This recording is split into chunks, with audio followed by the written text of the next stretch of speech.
कृपया ध्यान दें, इस कहानी के सभी पात्र व घटनाएं काल्पनिक है। इसका किसी जात, धर्म, संप्रदाय से कोई संबंध नहीं है। अगर किसी की जिंदगी से इस कहानी का मेल पाया जाता है तो ये एक सहयोग माना जाएगा। हमारा मकसद किसी भी व्यक्ति की भावनाओं को ठेस पहुंचाना बिल्कुल भी नहीं है। ये कहानी सिर्फ और सिर्फ शिक्षा और मनोरंजन के लिए है। धन्यवाद।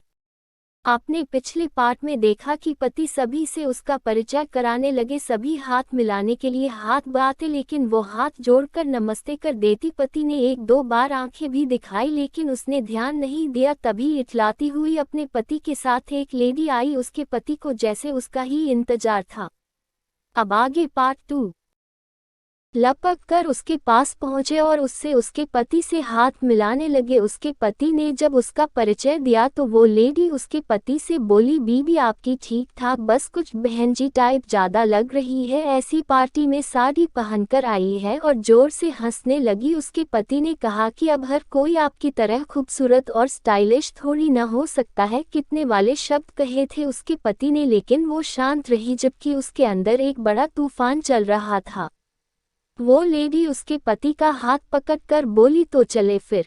उसके पति ने हंसकर कहा, बिल्कुल चलिए। अब तक उस लेडी का पति भी चुपचाप खड़ा था, उसने कुछ भी नहीं बोला था। वो औरत अपने पति के पास आई और बोली, sorry honey, what should I do? No, don't look angry, one can't kill my desire, want to live openly, so you too go and enjoy. इतना कहकर वो उसके पति के साथ चली गई। न चाहते हुए भी उसने एक नज़र उसके पति पर डाली, जाने क्यों अपने जैसा ही दर्द उसे उस लेडी के पति के चेहरे पर भी नजर आया। थोड़ी देर बाद उस लेडी का पति अपनी सोच से बाहर आया और उससे बोला, मेरा नाम विनय है, और उससे हाथ मिलाना चाहा लेकिन उसने नमस्ते कहा। विनय ने कहा, आप कुछ खाएगी पिएगी? वो बोली, नहीं, क्या मैं आपका नाम जान सकता हूँ? विनय ने कहा। उसने अपना नाम बता दिया। कितना सुंदर नाम है आपका? विनय ने कहा। वो कुछ नहीं बोली। विनय बोले, लगता है आप कुछ घबरा रही है, क्या हम बाहर चले और वहाँ बात करें? वो कुछ कहना चाहती थी लेकिन कहते कहते रुक गई। वो खुद यही चाह रही थी, बहुत घुटन हो रही थी उसे। वहाँ वो और विनय बाहर लॉन में आकर बैठ गए। विनय उससे बोले, अब आप ठीक है? उसने हाँ में सर हिला दिया। अभी भी वो बहुत सहमी सहमी सी थी,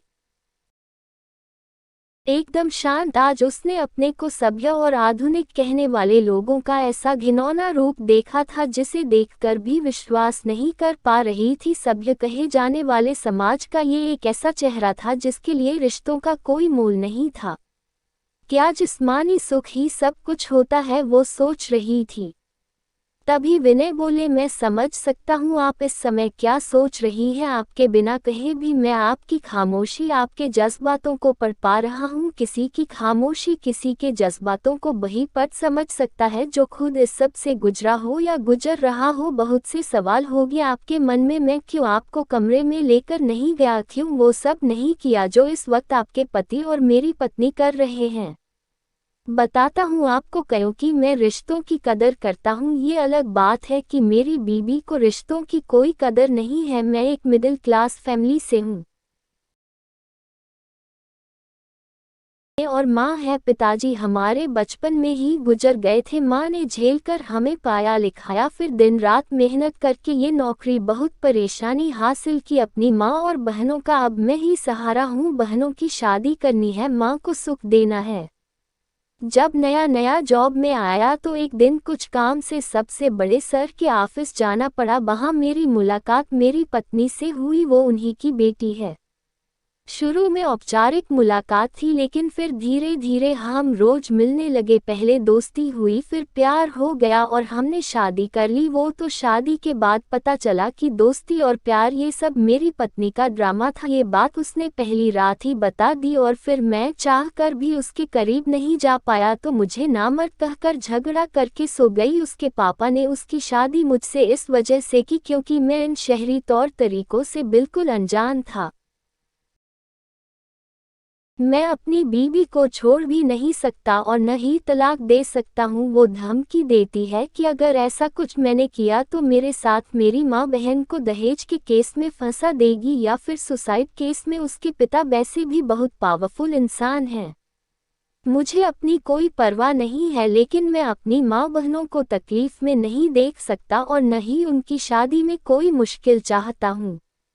बस यही कारण है कि चाह कर भी कुछ न कह सकता हूँ न कर सकता हूँ। मेरी बीबी को ऐसी पार्टियों का बहुत शौक है। मैं नहीं आना चाहता लेकिन नहीं आता तो वो मेरी माँ बहनों का जीना मुश्किल कर देती।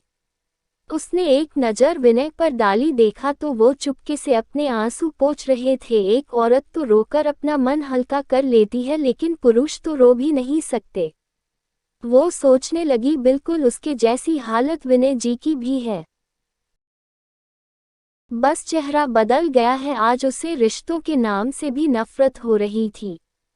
लेकिन एक बात की कुछ तसल्ली थी कि विनय जी जैसा सच्चा इंसान मिला था, वरना आज उसका आत्मसम्मान भी टूट चुका होता। उसका मन कुछ हल्का हो गया था। अक्टूबर का महीना था, हल्की सर्दी पड़ने लगी थी। रात का समय था तो सर्दी कुछ ज़्यादा महसूस हो रही थी। वो कांप सी रही थी। विनय जी ने देखा तो अपना ब्लेजर उतार कर उसे पहनने को कहा। उसने मना किया लेकिन उन्होंने उसे पहना ही दिया। बोले, आप बीमार पड़ जाएगी। कुछ ही दिनों में जिंदगी और लोगों के कितने रूप देख लिए थे उसने। दर्द भी शायद दर्द से कराहने लगा था। उस दिन शादी के बाद पहली बार किसी से इतनी बात की थी उसने। बातों में रात ढल गई और सुबह हो गई। वो अंदर गए तभी सामने से उसका पति और विनय की बीवी हाथों में हाथ डाले आ गए। बहुत खुश लग रहे थे दोनों। उसने विनय से नमस्ते की और पति के साथ गाड़ी में बैठ गई। तभी उसकी नज़र ब्लेजर पर पड़ी। उसने पति से कहा, तब तक विनय भी देखकर पास आ गए। उसने ब्लेजर दिया और थैंक्स बोली, स्माइल की। विनय भी घर पहुंचकर पति ने गुस्से में उसे थप्पड़ मारते हुए कहा कि यहाँ तो बड़ी सती सावित्री बन रही थी, वहां जाते ही तेरे रंग बदल गए। और उससे हंसकर बात कर रही थी। एक बार में ही इतना खुश कर दिया उसने तुझे। वो बोली, हमारे बीच ऐसा कुछ नहीं हुआ। पति ने कहा, अच्छा मुझे बता रही है मैं तुझे बेवकूफ़ दिखता हूँ। एक मर्द औरत रात भर अकेले एक दूसरे के साथ रहे और उनके बीच कुछ न हो, ऐसा कभी हुआ है?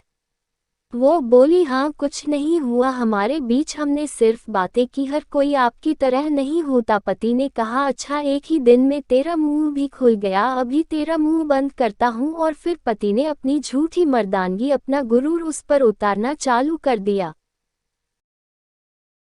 और जब मन भर गया तो करवट लेकर सो गए। और वो अपनी किस्मत पर आंसू बहाती रही। कुछ ही समय में किस्मत ने उसे क्या क्या नहीं दिखा दिया था। रिश्तों के ऐसे रूप देख लिए थे कि वो देखकर भी यकीन नहीं कर पा रही थी। किस दुनिया में जीने लगे हैं हम सब, जहां रिश्तों का कोई मोल नहीं रह गया है? क्या सब कुछ सिर्फ जिस्मानी संबंधों में सिमट कर रह गया है? क्या किसी के प्यार, किसी की भावनाओं की कोई कद्र नहीं रह गई है? और सिर्फ पुरुष ही नहीं, एक औरत ही आज दूसरी औरत की दुश्मन बन रही है। सिवा प्यार के और कुछ तो उसने नहीं चाहा था और वो ही उसे नहीं मिला। ऐसा नहीं है कि उसे औरतें के लिए बनाए गए कानून के बारे में पता नहीं है, वो सब जानती है और पति से तलाक भी ले सकती है। लेकिन पति कभी तलाक देने को भी तैयार नहीं है और उसके मायके वालों से भी उसके पति ऐसे बात करते हैं कि सभी को लगता है वो बहुत अच्छे हैं, उसे बहुत प्यार करते हैं। फिर भी अगर वो ऐसा करती है तो क्या कोई उसका साथ देगा? नहीं। और वो भी नहीं चाहती कि समाज के सामने उसके रिश्ते का तमाशा बने। और क्या गारंटी है कि तलाक के बाद सब सही हो जाएगा? क्या उसकी वो खोई खुशियाँ वापस आ जाएगी? क्या उसकी वो खोई हंसी, वो खिलखिलाहट वापस आ जाएगी? शायद नहीं, क्योंकि शादी के बाद एक बेटी अपने घर वालों के लिए हमेशा को पराये हो जाती है। अगर किसी कारणवश वो मायके में रहने लगे तो माँ बाप को बोझ लगने लगती है, भले ही माँ बाप कितने ही संपन्न क्यों न हो। और अगर बेटी का तलाक हो जाए तो उसे जन्म देने वाले ही एक समय बाद उससे मुंह मोड़ लेते हैं। और अगर उन्होंने उसे सहारा दे भी दिया तो ये समाज के ताने जीना मुश्किल कर देते हैं। और फिर भी वो सहन कर ले तो जब तक माँ पिता का साथ रहता है तब तक तो ठीक, लेकिन जब वो हमेशा के लिए भगवान घर चले जाते हैं तो भाई भाभी जीना मुश्किल कर देते हैं। और अगर बच्चे हुए तब तो हर रोज मरना पड़ता है। और अगर पढ़ी लिखी है और कहीं नौकरी करे लगती है तब भी उसके हालात में खास सुधार नहीं होता। ऑफिस में साथ काम करने वाले पुरुषों के लिए वो टाइम पास का सुलभ साधन हो जाती है। अगर किसी कामवश किसी पुरुष से बात करती है तब भी उसके बारे में गलत ही बोला जाता है। साथ ही स्त्रियां ताने मारती हैं कि इसी वजह से पति ने छोड़ा होगा और भी जाने क्या क्या सुनना पड़ता है उसको। बस यही सब वो सोचकर वो ऐसा नहीं करना चाहती। आज सबके होते हुए भी वो बहुत अकेली है, चाहकर भी अपने मन की बात न किसी से कह सकती है और न ही कोई ऐसा है जो उसकी भावनाओं को समझ सके। उसका हर सपना हर उम्मीद टूट चुकी है। टूट चुके सपनों में एक सपना था उसका पति के साथ कहीं दूर पहाड़ों की हरी भरी वादियों में जाने का, लेकिन वो सपना टूट गया। लेकिन अब वो एक सपना जरूर देख रही है कि जिस दिन ये दर्द सहने की शक्ति खत्म हो जाएगी वो अकेले चुपचाप कहीं दूर वादियों में जाकर खुद को हमेशा के लिए खामोश कर लेगी और फिर उसी के साथ खामोश हो जाएगी। उसकी सिसकियां और दूर कहीं वादियों में गूंजा करेगी उसकी वो खामोश सिसकियां। काश सुन पाता कोई खामोश सिसकियां मेरी, कभी आवाज करके मुझे रोना नहीं आया।